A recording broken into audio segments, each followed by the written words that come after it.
Just Give Me Five is more than just a brand. It's really our way of giving back to the individuals who helped pave the way for so many opportunities today.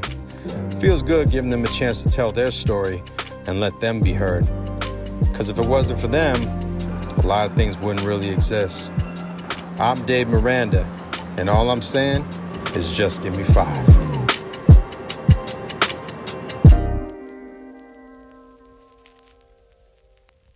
In 1989, a young man out of Queens, New York, gave us one of the most influential feel-good party records of all time. Made the fellas want to step their game up and quote-unquote bust a move. He also won a Grammy for that record as well. Along with writing platinum hits for Tone Loc, he's traveled all throughout the world, made TV and film appearances as well.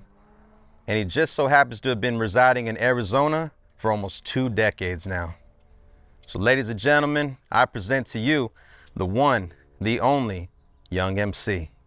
What's up, Dave? What's going on, my brother? How you doing, man? Man, thank you so much for coming over here and rocking with us, man. And thank you for having me. Absolutely, and I got to give a huge shout out to Chuck over at Trill, because Yeah. that's where we met. You were doing the in-store signing, promoting the new record, Yes. which we're gonna get into all that. Mm-hmm. And it was just a good time. What do you think of Trill? Trill's dope. Actually, I mean, there's not a lot of stores like that that encompass the whole culture in one spot. And I have to give a shout out to Chino, because Chino not only told me about Trill, but also told me about you. Because literally that day I had about 5 people asking me to do podcasts that day. So yours is the first. I won't say yours will be the only, but yours is the first. You know what I mean? From that day, and that's on Chino's word. You know what I mean? That I'm doing that. Oh yeah, huge major shout out to my brother Chino D. That's family right there. Yeah. So the day of it, he shot me like a text message. It was like a screenshot, you know what I mean? Or like a little bit of the convo of him letting you know who I was, what I was about. So I was like, all right, bet. You know what I'm saying? We good, you know what I mean? And so yeah, man, just a huge shout out to Chino D, man, just a solid individual. And you guys finally linked up recently, because you guys kind of go a little back social media wise, right? Social media, no, he reached out to me on social media, and then I looked and saw not only his friends with some of his posts. I'm like, how didn't I cross paths with him? Right. So then we start talking, and I realized that there's a whole bunch of stuff in the hip hop culture here that goes on that I have no idea about. Yeah. And I felt that I was, at least if I'm not outside all the time, but I would think I'd know people that knew. So then I go to my guys at the studio that I record with, younger guys, they run around. They didn't know that there was B-boy stuff going on, and they didn't know about Trill. Right. And I'm like, okay, it's not just me. So I think it's a symptom of the Arizona culture, or the Arizona hip hop culture at least. There's a lot of ships that pass in the night. That's very true. And my thought is, there's a lot of resources that I have access to that would benefit some artists that are trying to make some things happen here, and vice versa. Chino told me about some things that, man, I wish I'd known about a year or 2 ago. Would have helped me in terms of making videos and all the other stuff that I'm doing when I put my music out. You know what I mean? So. Mm-hmm. Yeah, no, it's exactly. You nailed it. I mean, it's one of those things where it's like, you just have so many different, entities coming through here. There's so many people who live here. They come there. It's a melting pot. You know what I mean? So no, absolutely, man. But yeah, man. Once again, huge shout out to Chino. It's solid right there. So man, all right, Marble, we can go ahead and jump right into it, man. When did you know that you wanted to become an MC? Oh boy. I guess I knew when I went into my friend Jeff Taylor's basement on 210th Street and 109th Avenue in Queens. Right.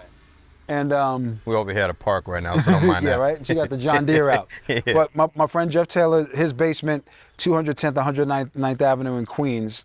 And I went down there and I heard guys rapping, saw the 2 turntables for the first time, and I was impressed by the self-expression and the creativity. And I was like a book nerd, I was in the books, accelerated high school, all that other stuff, but I didn't really have as many opportunities to express myself, because everything was about the tests and the books and making sure you got the grades and the like. So I thought that was a good thing, because I wasn't really going to do sports. I wasn't terribly athletic. I wasn't going to do graffiti or do a lot of running around that some of the other guys are doing. So I thought it would be a good thing for me. Right. And I, started rhyming, and I was like 10 or 11 years old. So this is like basically 77, 78.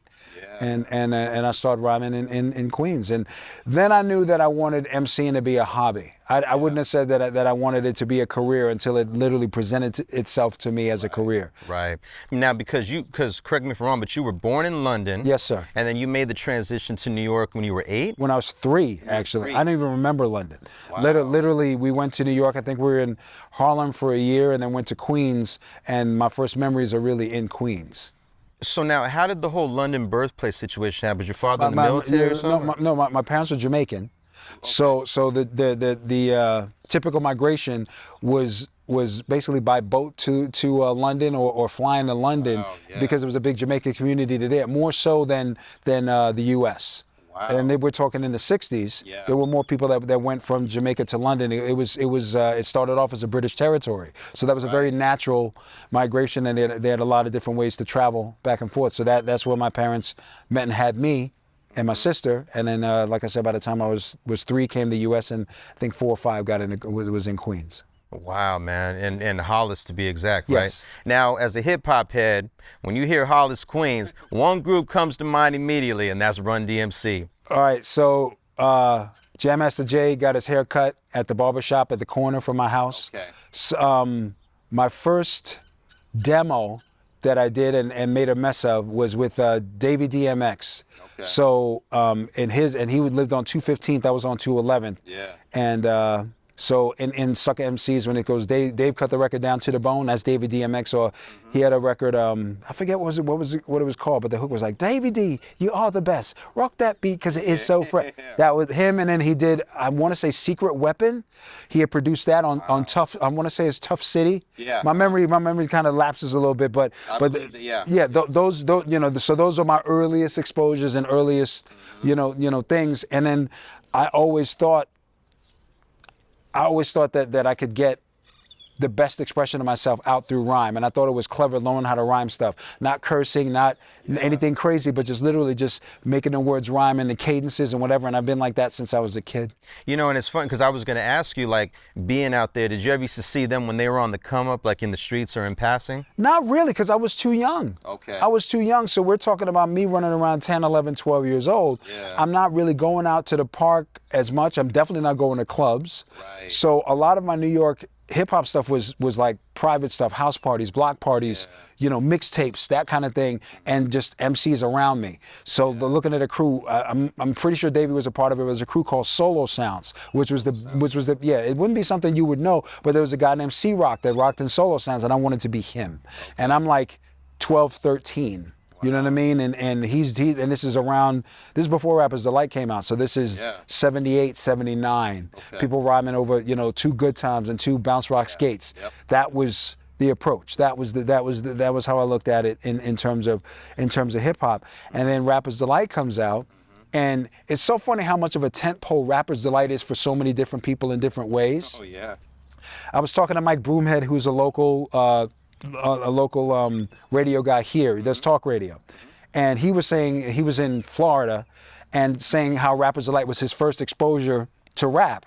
So he was going back and checking out all the Sugar Hill stuff and Curtis Blow and whatever, like basically backtracking after he heard Rappers Delight. Yeah. When Rappers Delight came out, couple things. For me, I hear Rappers Delight on the radio, I'm like, oh wow, our rap records have hi-hats just like the other genre of records that get played on FM. So I was shocked to hear the full spectrum of sound in a record because I was not accustomed to hearing rap on the radio. Exactly. The second thing it was for me was an opportunity because my rap hobby could also, could actually turn into something that would be nationwide, could actually turn into something that could take me beyond just, the pirate radio, the college radio, and the little parties that I was hearing rap at. So that really opened my eyes, and it was the same record, but it did so many different things for different people, because if you went to different regions, they would say, oh, when Rappers Delight came out, I felt this. It was the first national, rap record. So like, Master G's one of my, good friends in my phone. I ask him for advice and we talk stuff all the time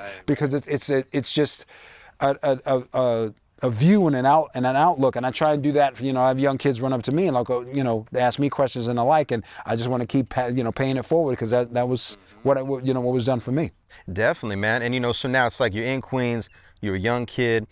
But it's like, so like, what's the situation looking like? Are you like rocking little parties? Are you hitting street ciphers? Like, what are you doing to try to get the hip hop hobby kind of going? There wasn't, you know, in my day there weren't many ciphers. I guess there would be battles, but a lot of times battles would be over beats. It's I don't remember ever being in many situations where you're a cappella just going at somebody.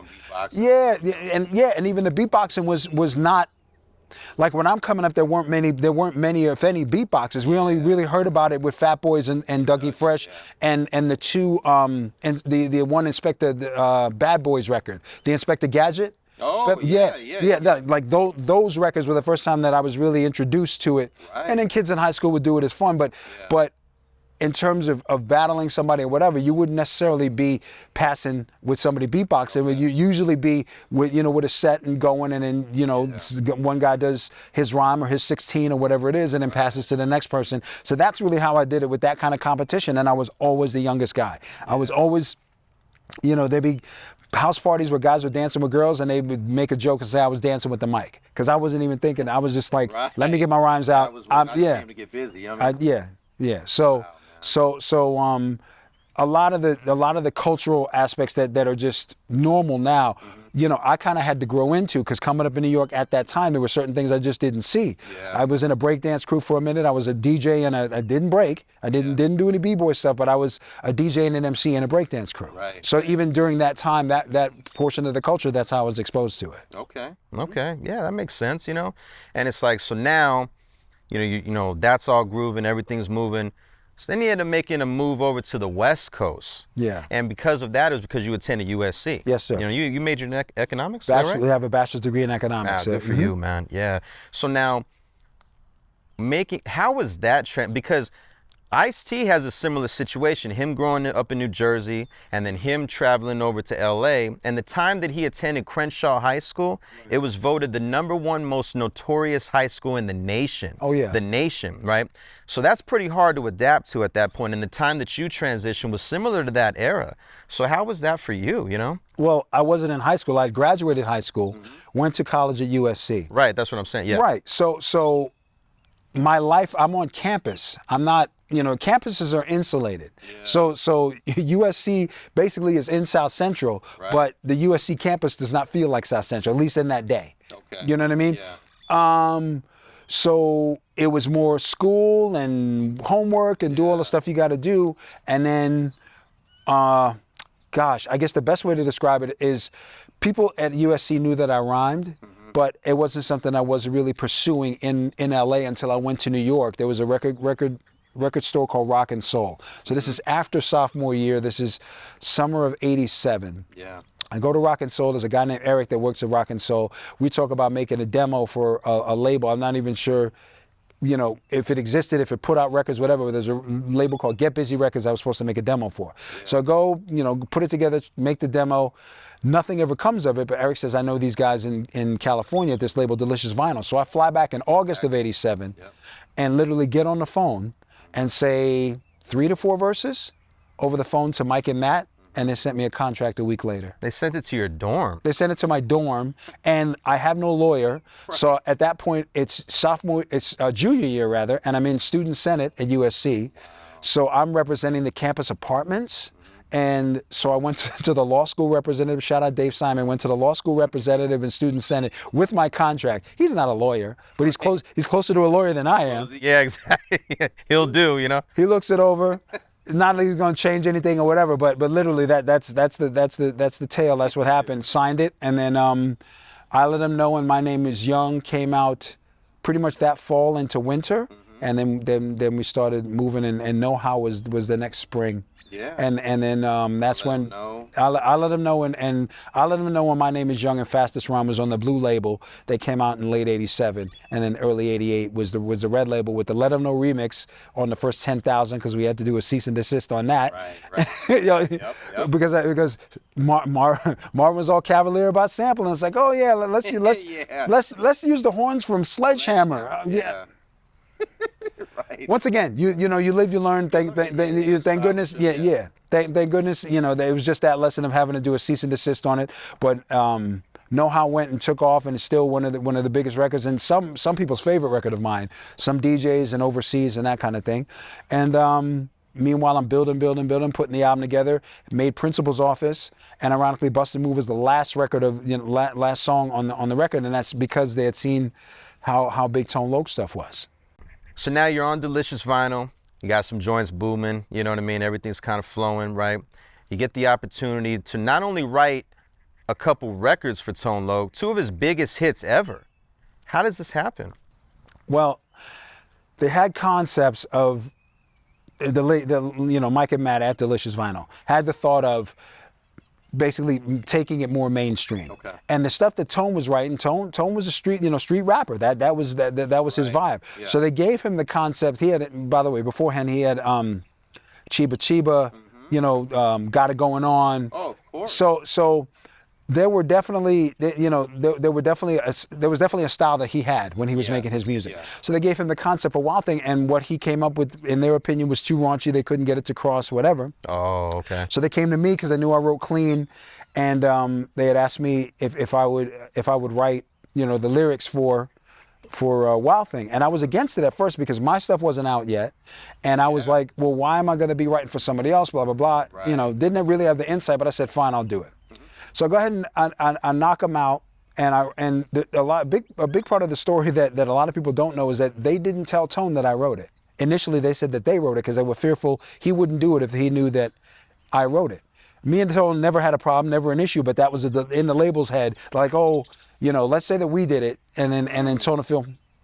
But you guys were straight. You guys were good. We were always straight, dude. We were always straight. Yeah. So I cannot tell you that the older I get, the more years that pass by, and I look back on that, I can't tell you how much that experience shaped my life. Not only changed my life, but shaped my life.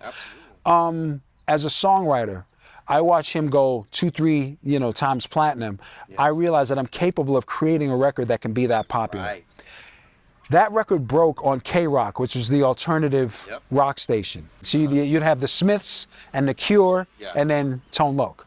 Yeah. It was just weird. But seeing that, once again, coming from the thought process of only hearing rap on AM. Oh my gosh, Rapper's Delight, hearing it on FM, it's just like all these other records. Right. Now my thought is like, okay, everything has to start on the rap stations. We have to start on the underground stations and then blow up like that. No, Wild Thing got started on the alternative rock station, then crossed over to pop, and then came back into urban the way it was. So going through that, I'm like, wow, I'm capable of making something that touches so many people. Gave me a lot of confidence when I was making not only Bust a Move, but everything I did going forward. Because a lot of the insecurity I would have, like, oh, will people like it? Well, I'm capable of making something that people will like. Then it was more of me critiquing my own delivery. Oh, Tone's got this great voice. What about my voice? Oh, my lyrical delivery, my style is a lot more staccato. The words come a lot quicker. I don't know. Blah blah. Yeah.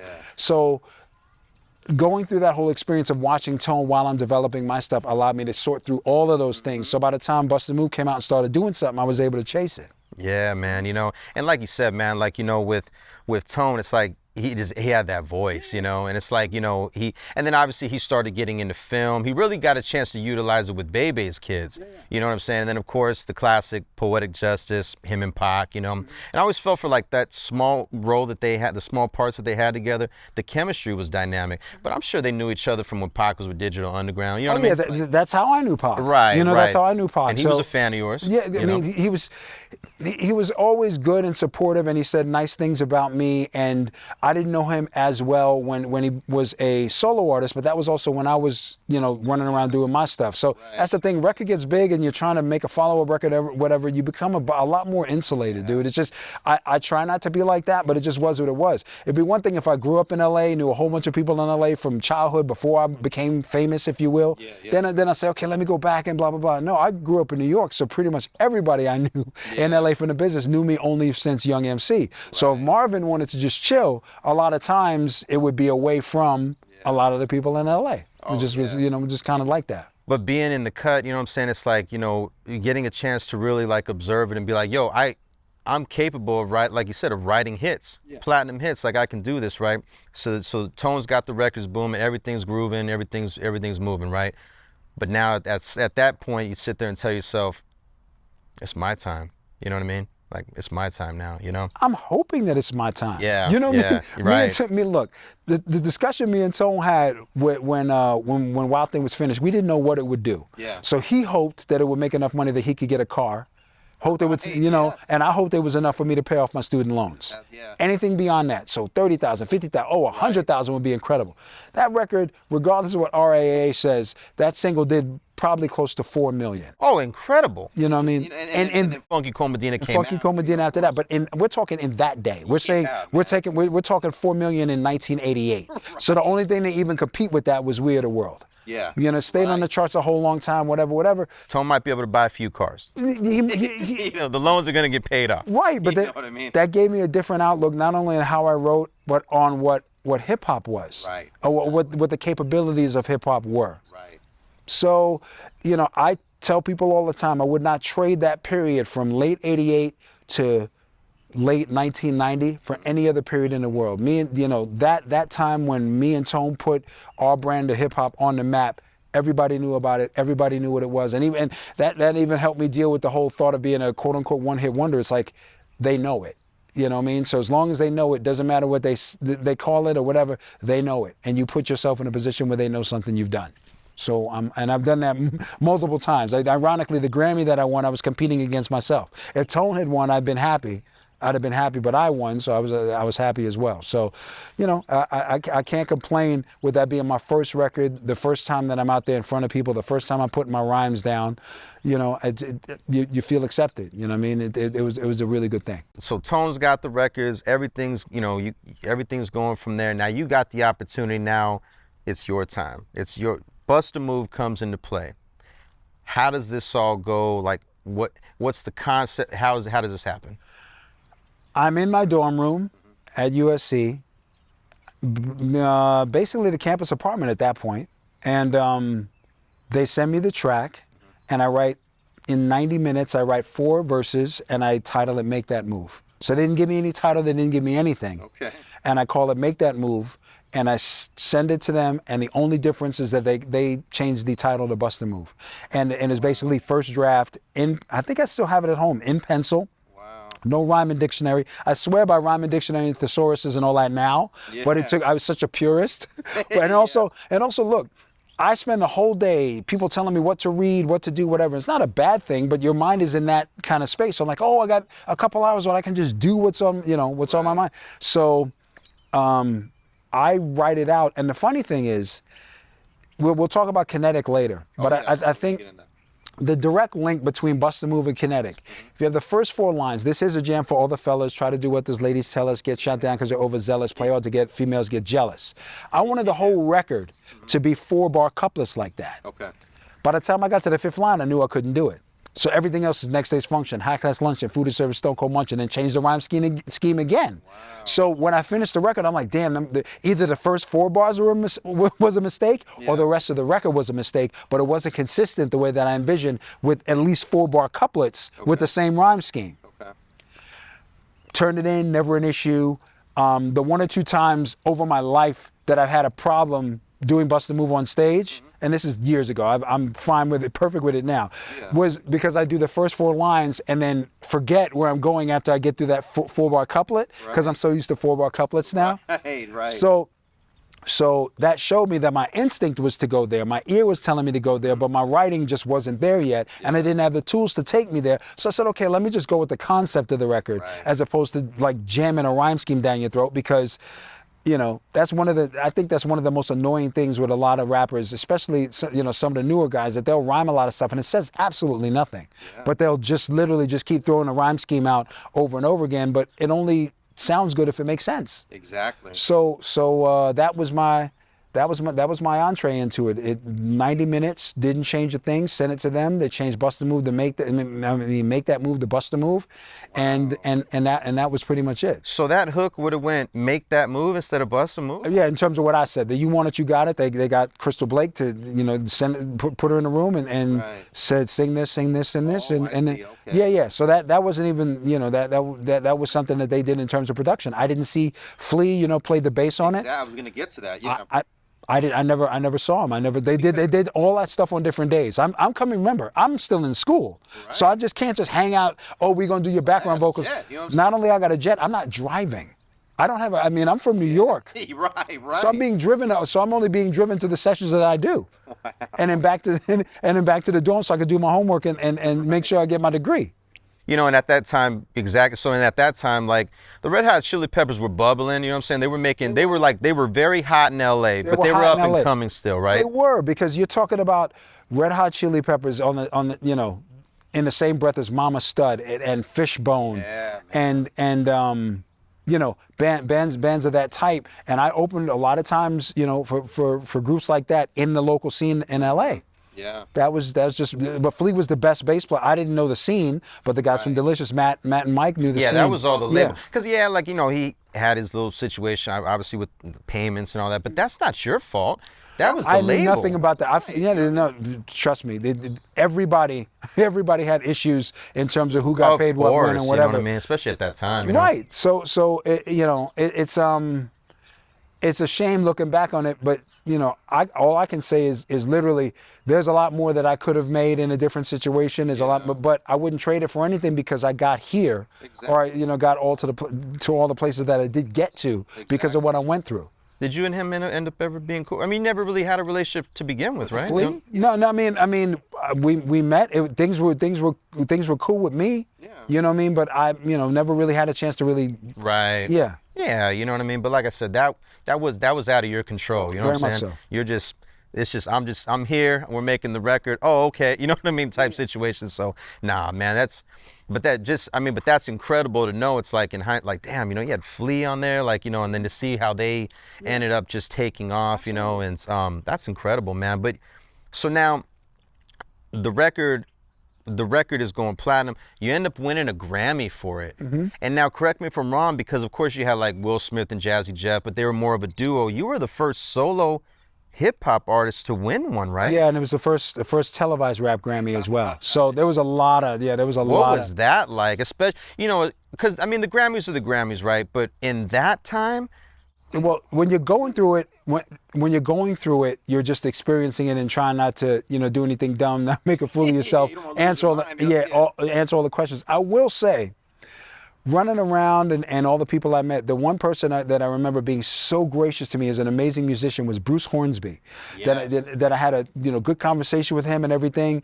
Yeah. There would be certain things at certain events. I remember I was invited to a tennis event. Didn't play much tennis, but it was John McEnroe's event. And he, has all these people and they're, setting up the tennis matches or whatever. And hey, Marvin. And I look over and John McEnroe wants to meet me, say hi to me and whatever. I'm not traveling security or anything like that. So I'm looking around like, wow. Yeah. At the very least, that 4 minutes and 30 seconds got to some people, you know what I mean? And it touched them in a certain way. And I like having that, having that role, playing that role, having that space of being able to introduce people to a new medium. Because I can't tell you how many people tell me that it's the first, well, at the very least, the first rap album their parents let them have, or parents bought for them, or I got it for my little brother or my kid or my whatever, because, it was clean and my parents would let me listen. Yeah. And I like what you said. I remember I seen something where you it makes sense. You were like, I just didn't want to give any ammo to the label in regards of them not putting the record out. Well, not only ammo to the label, but ammo to radio to never play. Or radio, yeah, exactly, yeah. That was the thing, because from when I started, I'm like, okay, I hear Rappers Delight on the radio. I want the chance to be on the radio like Rappers Delight. I'm not going to give them any reason. Instead of go to bed, it would be like go to literally that's how the Sugar Hill stuff was. Right. Don't give them any excuse not not to play. But a lot of artists really weren't cursing back then anyway. No, but it's still something that they, especially when you're talking about a new genre and you don't want to give them any excuse. No, exactly. And to me, it was a good challenge to see how much of my vocabulary. I would rather put a 4 and 5 syllable word in that you never heard in a song before, rather than cursing all over the place. I'm not a big cursor in real life. I mean, when I'm around my dudes, maybe, but I'm not. And so, like, why do that? And also, little kids are listening. You know what I mean? So I don't want to be a reason to influence them, poorly. That's how I thought then. Stuff is all over the place now. Yeah. But that was just my approach as I did it. Absolutely, man. And so okay, so now at this point, you got the Grammy. Success is hitting you pretty fast. Just from my encounter with you, you seem pretty grounded, Mark. You know what I mean? So, like, I'm sure, like, did fame hit you hard? Like, how was that? You know what I mean? I mean, that's like life's hitting you fast at that point, But fame is there. But you also know that the first time the big check came in, I treated it like a lottery win as opposed to a paycheck. You see what I'm saying? Like, you don't expect if you get a high 6 or 7 figure check that's going to come in every year or every certain period or whatever. You say, okay, I lucked out enough to get this. Let me treat it like that, blah, blah, blah. So I go into a room and a lot of people know me. I'm not assuming that I'm going to walk into every room and be treated like that. Yeah. So I just try and be, try and keep my head low and try and be courteous and the like, but also be a little quiet so I can learn what's going on. Because some of those rooms you're not going to get into all the time, and you want to see how people move, and then see how the people that what to do, what not to do, that kind of thing by observing. So that's what I took a lot of the time to do. A lot of the insecurities that young men have. What am I going to do for a living? Are women going to like me? Am I going to be able to make a mark? Am I going to be able to make money? I dealt with all of that. So I was able to just step back and learn and not be in a position like, oh man, the second record didn't do as good as my first record. What am I going to do? I just looked at the whole thing as I felt I had skill. I felt I deserved a lot of what I got, but I didn't take it for granted. Oh, that's beautiful, man. And what are the tours looking like at that point? Oh man, the touring was crazy. The biggest tour I had opened for Milli Vanilli. Yeah. And I'll never forget. This is early 1990. I want to say March and April of 1990. We did 6 shows a week in 6 different cities. I think we took Wednesdays off, but it could have been Tuesdays. And we went from 6 days a week to 5 days a week. And even 5 is crazy. Yeah, man. It's a work shift for some people. You know what I mean? Like, right.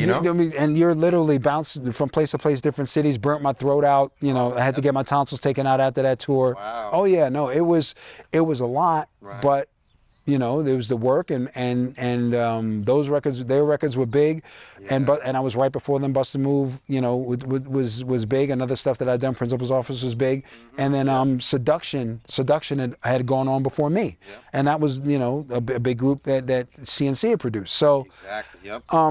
So we were doing basketball arenas all over the country. Oh, I know it, man. So I couldn't be mad. It was a lot of work, but it's helped build me and give me stage instincts and whatever. And ironically, being on stage and being comfortable on stage, I've been able to, in later years, my work has transitioned to being more stage focused, but the stage has now got me back into the studio. Oh man. So Yeah, exactly. And then after that, speaking of, so then Principal's Office did well too. I mean, didn't it get nominated for MTV Music Awards? Yeah, I think it did. And that's when that was big. The MTV Music Awards. Oh no, big, man. It was big. It was definitely big. I don't even know if I went to that because I had missed the Grammy ceremony because I had promised a high school or a bunch of kids that had won a contest that I would do a free concert for them, and the concert just fell on Grammy Day. Wow. So literally, or literally fell on the point that I couldn't get back in time to rehearse. Yeah. Okay. So I was able to make the ceremony and I won the award, but I wasn't able to make it in time to perform. They wanted me to perform, but I had promised the school, so I wasn't going to turn the kids down. So when you won the Grammy, you were supposed to perform also? Oh yeah. Ooh. Oh yeah. No, I was supposed to perform that day, but it just didn't happen. Right. I don't think I've ever said that publicly, but that's what happened. Wow. Yes. Man. Well, you got the award though. You know what I mean? No, That's man, what I got counts. the award, and I stand on principle. I had promised these kids, I was like, you do well in school, and I'll provide you this concert. I'm pretty sure it was one I wasn't even getting paid for, but I had arranged it, and it was all, it was all there. So I'm No, like, that's solid, Mark. Yeah, yeah. definitely, man. And so yeah, so you got Prince. So now it's like then the sophomore album comes, Brainstorm. And that ended up doing really well. It went Well, gold. it's ship gold. It's ship gold. However many returns there are, they hid for me if they, if there were any. But it was good because that that record really taught me a lot in terms of production because I was initially I was pretty resentful about production because I was always being forced, beats and everything were always being forced on me.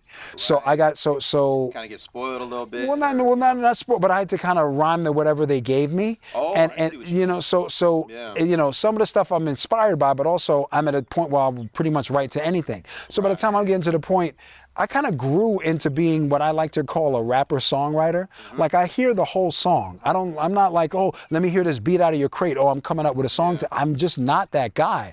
I'm more likely gonna have a hook or some phrase or something, and that's gonna trigger a melody, and then I'll kind of build out from that. And that's how I've been producing for a couple decades now because I seem to get the best music out of myself doing it like that as opposed to yo I need beats, and I don't approach. I'm the kind of guy, I've written a lot of songs, but I have a lot higher percentage of my songs that actually get placed and make money than a lot of my friends. There are a lot of people that do what I do. I don't write stuff just to put it down or just to see how it'll turn out. A lot of times I want to write knowing it's going to go somewhere so that each record I make, I'll give you the best of myself. So if it's the last thing I do, it's the best thing I do. And there's more of a purpose to it, No, absolutely, man. Yeah, definitely. And then, gosh, man, and then, from then it's like, you end up doing the third album with, now Tribe Called Quest has always been my favorite hip hop group of all time. You know what I'm saying? And so you get to work with Ali Shaheed, and this is when Tribe is like fire. Oh, you know what I mean? 93, right? Yes. I believe, right? Yeah, 93. Yeah. So this is on Capitol. And watching his production, work with a cat named Beetle, that was one of his proteges. Okay. So a lot of beats, and then even the title track, What's the Flavor, I produced myself. So I saw my production growing, and I was able to make good songs, and it kind of showed me what I wanted to do artistically because I liked that record, but it was the furthest away. How can I say it? It was me getting the furthest away from myself. Okay. The label wants it to sound like this. Oh, you're West Coast. Let's get East Coast production. The stuff sounds good, but I can't say like other than What's the Flavor and maybe one or two other songs on that record. I can't say that those were concepts that I came into it like, okay, I want to say this. Yeah. It's more like here's the beat, here's the and I found that okay, I've made a record. And made an album, and it's done, and it's great, and I get some acclaim for it. Yeah. But I'm like, okay, going forward, and this is with double platinum in my pocket with my record, a Grammy in my pocket, all a tone success, being able to write for other people. Yeah. So I have the accolades. So I'm sitting there like, okay, if I'm going to be making music, what am I making it for? Not only who am I making it for, but if I want to express myself the best, it's you got to be not only just the artist, but also play more of a part in terms of the creation. And that's been a positive and a negative. But I found myself growing so much as a producer and a songwriter and whatever that now me at this advanced stage, I feel like I'm at my best in both. Yeah. So that if there's a song that I hear, if I hear, everybody's inspired by something. So if I hear a beat or I hear something that somebody else does, like if somebody were to give me a sack of beats, most of the time I'm going to hear something like that one element is cool, but I could do this, and this with a better element. Yeah. I could literally take this 2-bar phrase and let me change keys with it 3 times, and then make this hook to it and whatever. I think on that many levels, when I hear stuff, and I'm thinking in terms of the production, and then the rhymes kind of come after that, so that I'm making a beat, and then I'm put a little phrasing here and there, and then once the whole track is done, then I can really drill down on the lyrics, and then I'm literally pulling out rhyming dictionary, all that other stuff, and now that first 4 bars in Bust a Move, I'm now making 8-bar couplets. Ever since 2007, 2008, my Adrenaline Flow record, everything, Nocturnal, the third verse to Nocturnal is pretty much the best thing I'd written, and I'm like, I want everything I write to be like that. So even Fun Part and Loose, everything is either 4-bar or 8-bar because I'm the kind of person where when you hear someone sing in key, sing in tune along with a track, it almost gives you goosebumps. It's like you get a, right? I'm the same thing with cadence. Okay. I'm the same thing with rhyme scheme, especially. If you rhyme the second line with the first line, it's dope. Yeah. If you rhyme then the third line rhymes with the first and second, oh, where is he going? Then the fourth, oh, wow, okay, you did four, that's cool. Exactly. What's next? The fifth rhymes with the first four, damn. Right. And I've literally seen this look on people's faces, and I'm like, well, if I can create like that, make it make sense. To me, there's an endorphin thing that happens when you're hearing line 5, 6, 7, 8 of the same rhyme scheme, and it makes sense. And I mean, so that's right now I feel like I'm at my best, my highest powers in terms of my writing, because I'm playing on all that. Because that's what I like to hear. Oh yeah, man, You know what I mean? multis and everything, man. Oh, absolutely, man. Now, so it's like, okay, and at that time that you were working on those, you were on Capitol. Yeah. So what exactly happened with Delicious again? I mean, it just didn't work. There were disagreements. There was a lawsuit. Can't really talk much about it, but it just music business. It was a good run. No, and once again, I wouldn't trade it for anything, because there's guys that had great deals on majors, and you hear horror stories about either the deal what they went through with their label, or what they went through with their accountant or their business manager or their manager or road manager. Like there's somebody, on the periphery of the artist that's gonna, if they have the opportunity to take, because as an artist, you're just focused, man. You're like, okay, I got to make sure that I remember all the words, that I don't, if I mess up on TV, it's all me. If I mess up, especially with everybody taping everything and it's streamed, oh man, that mistake is out there. So you make sure you're focused or whatever, but then whoever you got on your team, you got to trust them. Exactly. Exactly. Speaking of TV, then you ended up making TV appearances. You did The Weakest Link. Yes. Like she had Exhibit on there. DJ that was Quick. fun. That was cool, man. That was crazy. That was a fun time. You know what I mean? And then obviously Celebrity Fit. You know what I mean? And you look great, man. You know what I mean? Well, you look young. No pun intended. The way thing has definitely been a journey, but Celebrity Fit Club is interesting because being around, without naming names, just being around the celebrities and seeing what they use the opportunities for, I realized that like pretty much all reality TV, and I kind of look at it like that going into social media too, but all reality TV would do for a celebrity is make you do more of what you were doing before. No one's gonna look at me on Celebrity Fit Club and say, man, you lost 40 pounds on there, let me give you a record deal. It's like apples and oranges. Yeah. If I want to be there and I want to make records, fine. If I want to be a social media, or if I want to be a reality TV star, if I want to be a reality star, like Flay was able to play that into a lot, so I can't hate on it. That's true. If that's what I wanted to do, then I know that's what it's good for. Yeah. So you did Up in the Air with George Clooney. yes, that was interesting. How was that, man? That was a good movie too, actually. No, it was very good. And the funny thing is, I read the book afterwards, and it gave me so much more respect. It gave me so much more respect for Jason Reitman, because he adapted that book into the screenplay, and having filmed the movie, watched the movie, read the script, gone through all that, and then I read what the book was, and he was able to get that incredible movie out of that book, because the book was a lot darker, and it wasn't as more to me, and it wasn't as personable, but I'm like, okay, I'm fancying myself as a writer, and like, let me see how the adaptation was. But in doing that, I met, not only Clooney, but I met a lot of good people at Lionsgate.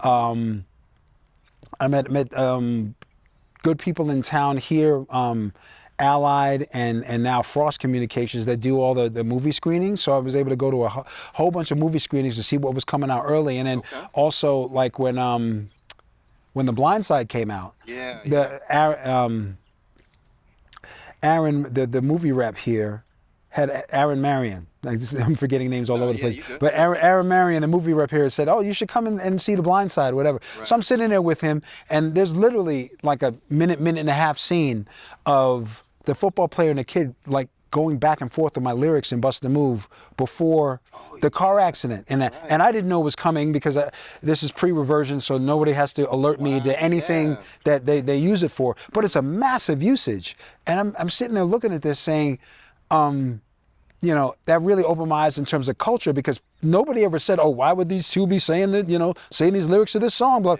never came up. It was just like a very natural thing. I had met the actor that played the football player, and you know, we had talked, and just, it was really eye opening, because that movie had done well, and this is literally, you know, 25 plus years after Bust a Move was out. Yeah, man. So I at that point I can't hate on it. Longevity, man. Yeah. You know, it's. I mean, it's a timeless classic, man. You know, I mean, they play it at wedding receptions, ball games. I mean, it's just a great record.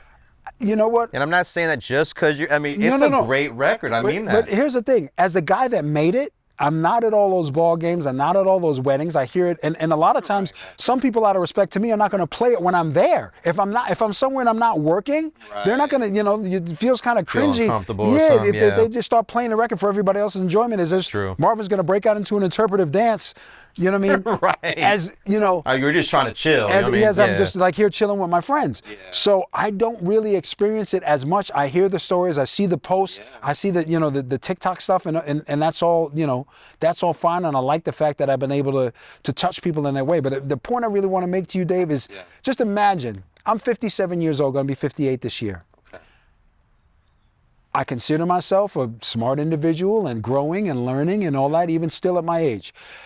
I never wanted to resign myself to the thought that the high point of my life was when I was 22 years old. That I'll never achieve anything like that. I'll never, regardless of what people think or whatever, I always wanted to make sure that I could make better art than that. That I could put more of myself out, you know, than that. That I could be, you know, show a level of creativity that I learned in the subsequent 7 years that I didn't know then. You know what I'm saying?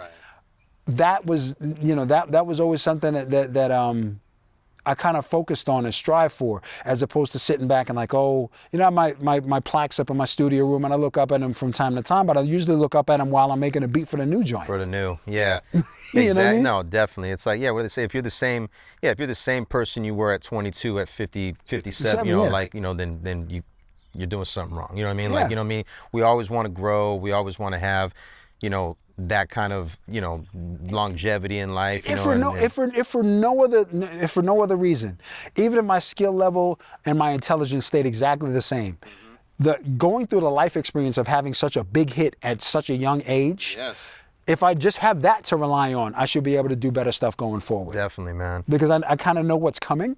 You know, I know more of what's coming. So that's, you know, that's kind of how I look at stuff. And even just the maturity, though, for you being 22, because I mean, the line that you say was just one of the truest words, like lines ever. It was like, got no money and you got no car and you got no woman, and there you are. You know what I mean? It's like just so truthful right there. You know what I mean? Well, the self-deprecation, I think, helps bring people in. So I think I'm a great rapper. I think I'm good at what I do. I think I'm a, you know, decent looking guy, but I'm not going to be bashing you over the head with how great I think I am all the time. If I say some stuff about this is a place where I doubt myself, or I've doubted myself, maybe you doubted yourself in that same place.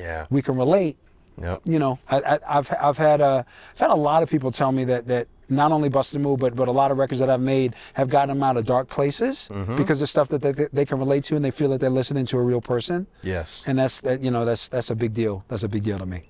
So, man, Mar, you've had a hell of a journey, my brother. You know what I mean? And you know, and it's always nice to sit here with legends, because you know, within the past 4 or 5 years, man, we lost a lot of legends, man. You know what I mean? And they weren't necessarily old. No. You know what I mean? And so, when you get a chance to come across an individual like yourself, someone who's been in the game, you know, and to see you thriving, shining, staying healthy, it's like salute to you for that, you know, alone, right? And it's just a beautiful thing, man. You know, and so the journey doesn't end until it's time, right? Until that day, right? So you're still moving and grooving. What do you have going? What's next? What's next? What's next? You know, you got the record Kinetic. Kinetic. All right. So incredible. Thank you, man. New label, Disco Theory, and because it goes back to the concept of disco records and the way that they were produced. A lot of disco records you listen, and the drummers were so hyped that the BPM, it would be 1 BPM at the beginning of the record and 3, 4, 5 BPM faster at the end of the record, because they didn't play the click tracks. They went off a feel. So they're getting hyped as they're going through. So the end of the record, or even the breakdown, would be at a different speed than the beginning of the record. And just how things were created and the like. I like that intensity. So, you know, call the label Disco Theory. Came out with a song called Loose last June, came out with Fun Part last October, and by December I had charted and I was in Billboard and had an article in Spin. So, you know, it's the first time I charted in 22 years. Oh, that's and this is beautiful. me just, you know, independent label doing my thing. So then I created Kinetic, and Kinetic just came out pretty much 2 weeks ago, and we have more stations on Kinetic now than we had on Fun Part when it charted. So now I'm trying to just get the spins up and get the cumulative numbers up so that I can get it hopefully into some bigger markets. And, you know, from being on stage so much, this I Love the 90s tour, between 400 and 500 shows, and then you include NBA halftimes and NFL halftimes and all these other things that I've done. I've been able to see people's response, not only to Bust the Move, but other songs that I have. You know, I've been able to see the response from the crowd. And I just put that in the back of my mind, and I start creating music now. For the first time in my life, I'm creating music with the crowd in mind. What is this going to be like on stage? And I have those thought processes in mind when I'm putting the beats together and when I'm putting the rhymes together, like, oh, this will be a good place to yell out the city. This will be a good place to get call and response. All that stuff while I'm creating a record. For literally 20 plus years, I'd never thought like that. The record will be made in the studio, and then we'll get it done and we'll get it out, and then we'll see if anything's decent on stage. And being on stage so much, I'm literally been able to kind of reverse engineer it all the way back to saying, okay, here's the first beat. If I put this first beat in the right place, sounding the right way, it'll turn out dope on stage. Yeah, and it's like, you know, it's kind of that mindset of like, if it's back then, right, as far as you're writing then, it's like, yeah, if I got a hit joint, like the crowd's gonna know the words. You know what I mean? It's like one of those, you know. But now with you writing with that in a perspective of like, I need to set it for a call and response. We need it, you know. Let me tell you something. The best feeling, I'll tell you, the worst feeling in the world for an artist is to be doing a song that nobody knows, nobody's responding to, and you're on the third verse of that song. Oh man. Okay? You've already gone through 2 verses of it, said the hook twice, if not more, if not 3 times. You have the hook in the beginning, and the crowd's just looking at you like, when is this going to be over? And you're like, oh, I got to get through this verse, and then hopefully it'll be over. That's the worst feeling in the world. The best feeling in the world is when you do a song, and ironically, it's kind of relatable to the Bob Dylan movie. You know, nothing like Bob Dylan, but one thing I did see in one of the live performances, he's doing, I think it was Times They Are Changing. By the time he got to the hook the second time, the crowd was singing it back to him. Oh, wow. So now I'm going, and there's stuff that I've done where by the second time I get to a hook, the crowd's singing it back to me. And I'm like, and they've never heard it before, because they, you know, at least not the majority of them. If someone dug deep, they might have found it, but not to the point where they're going to memorize it. But they like the hook the first time, or like the setup so much that they sing the hook back to me the second time it goes. That's the best feeling in the world. So I want to keep making records that you don't have to hear that much, but if you hear them, you get the vibe, you get, you know, you get the vision of the song, and you can kind of, you know, follow along with it, and then we'll see where it grows. You know what I mean? Because you are rapping your ass off on this Kinetic Dude, joint, you know, the and then thing. you shot the video in Tempe, right? Shot the video in Tempe. Shout out Flow Productions. The video is amazing. I was like 15. You know, we have a wall here, but imagine a 15-foot high wall, 60 feet around. Had break dancers, had b-boys. You know, great costumes, the whole bit. And lyrically, honestly, I don't mind saying it, that it's the best thing that I've done. Oh, no, you are spitting on this joint. You know what I'm saying? And then you did the production as well? I did the production, did the beats and everything. But once again, the spitting comes partially from me doing the production. I'm not going to pull a beat from somebody's crate and come up with those rhymes. Like I if I'm painstakingly going over every kick, hi-hat, and snare, and every loop and every sound, then by the time I get the track to the point where like, okay, that's something, then I'm feeling like I got to step my game up lyrically. I've written well over 200 songs. So each subsequent song, I don't want to write just something that's going to be thrown. I really don't want to write album cuts. I'd love to, you know, people keep pushing me to make an album. I really want to make an album full of potential singles, as opposed to making stuff that'll just fill up an album that a lot of people do, you know? So yeah, that's so dope, man. So like, so you got that Disco Theory.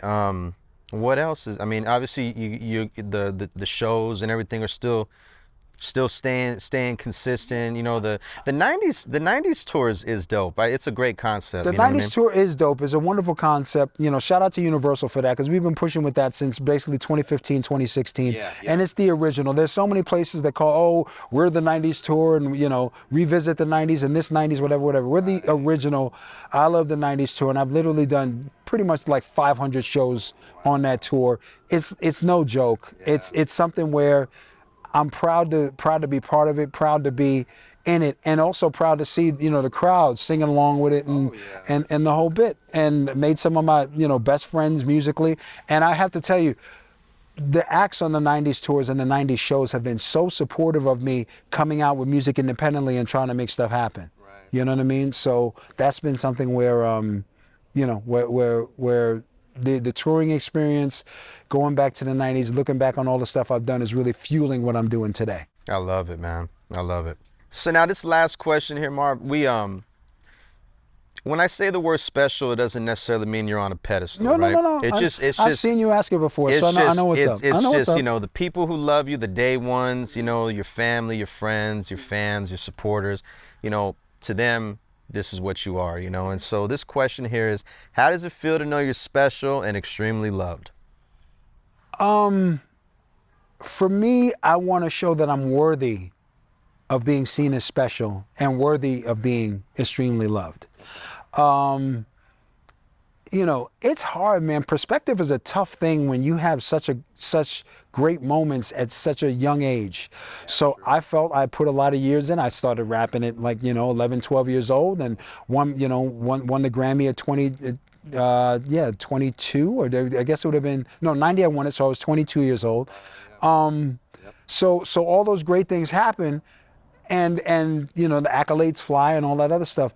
To me, I want to show that I'm worthy of that every day, whether it be then or whether it be now. That the people that have faith in me, the people that, you know, support me, the people that have nice things to say about me, that I give them a reason to do so. So each new thing that I do, the new music that I make, I'm the kind of person where if you come in contact with me, I like the thought of you leaving the conversation in a better place than when you came into the conversation, regardless of what the conversation is, regardless of what the interaction is.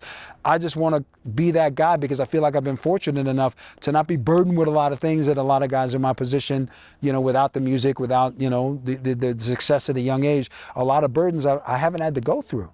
So I want to be able to take the things that I've learned and kind of make things better, not only for me, but for people around me.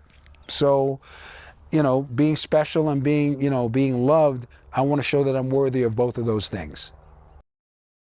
And there you have it, ladies and gentlemen. I'm Dave Miranda. I'm Young MC. And this has been another amazing episode of Just Give Me 5. Until next time. Oh, and you see the hat? Yeah, my sister got this for me. Now I just need them to win. Peace, y'all.